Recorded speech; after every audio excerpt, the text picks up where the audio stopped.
Bharatiya Janata party ने पश्चिम बंगाल के संदेशखाली में हिंसा से बची रेखा पात्रा को मैदान में उतारा है। बीजेपी ने बशीरहाट से रेखा पात्रा को मैदान में उतारा है, जो संदेशखाली की रहने वाली है।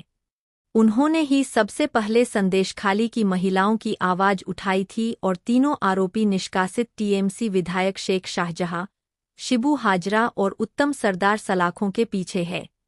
माना जाता है कि रेखा उस समूह का भी हिस्सा थीं, जिसने 6 मार्च को बारासात में अपनी सार्वजनिक बैठक के मौके पर मोदी से मुलाकात की थी और संदेशखाली महिलाओं की दुर्दशा के बारे में पीएम को बताया था।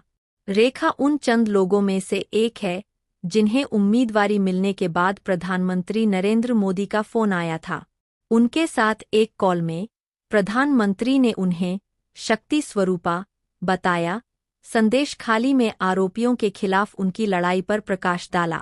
प्रधानमंत्री ने कहा, ऐसे बहुत कम लोग हैं जो हर किसी के बारे में सोचते हैं, यहाँ तक कि उनके साथ भी जिन्होंने उनके साथ गलत किया है। आपका दिल बहुत बड़ा है, देश को आप पर गर्व होगा। उन्होंने कहा कि उन्होंने देश के लिए एक उल्लेखनीय उदाहरण पेश किया है। देश में महिलाएं। टेलीफोन पर बातचीत के दौरान उन्होंने रेखा को अपनी शुभकामनाएं दीं। रेखा केवल आरोपी के खिलाफ लिखित शिकायत दर्ज कराने वाली पहली महिला थीं, बल्कि वह मजिस्ट्रेट के सामने बंद कमरे में बयान देने वाली भी थीं। 30 साल की रेखा पात्रा, एक गृहिणी जिसे कथित तौर पर शाहजहां शेख और उसके साथियों के हाथों यातना का सामना करना पड़ा था, उसने क्षेत्र की कई अन्य महिला आंदोलनकारियों के साथ अपनी बच्ची को कमर पर लादकर अपने उत्पीड़कों के खिलाफ विरोध रैलियां निकालीं। टीएमसी के खिलाफ स्थानीय आंदोलन भड़कने पर कई महिलाओं ने शाहजहां और उसके सहयोगियों पर जबरदस्ती, जमीन हड़पने और यौन उत्पीड़न का आरोप लगाया। रेखा तमिलनाडु के एक प्रवासी श्रमिक की पत्नी है।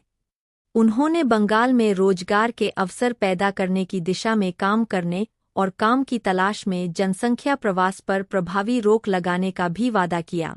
वह पार्टी की आश्चर्यजनक उम्मीदवार भी है, जिनके माध्यम से भाजपा बंगाल में अपना सबसे मजबूत राजनीतिक बयान देने की कोशिश कर रही है कि वह आगामी चुनावों के लिए ममता बनर्जी की तृणमूल कांग्रेस के नीचे से महिला सुरक्षा के मुद्दे को चुराने की योजना बना रही है।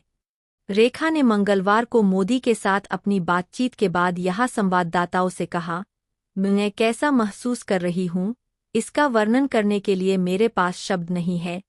राजनीतिक ग्रीनहॉर्न ने कहा, मैंने कभी सपने में भी नहीं सोचा था कि मुझे इस कार्य के लिए चुना जाएगा।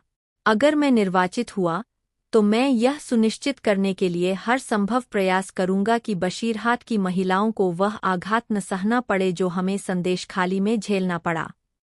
उन्होंने कहा, मैं यह भी सुनिश्चित करूंगी कि हमारे भाइयों से जबरदस्ती छीनी गई कृषि भूमि उन्हें वापस कर दी जाए ताकि वे अपनी पसंद के अनुसार अपनी जमीन पर खेती कर सकें।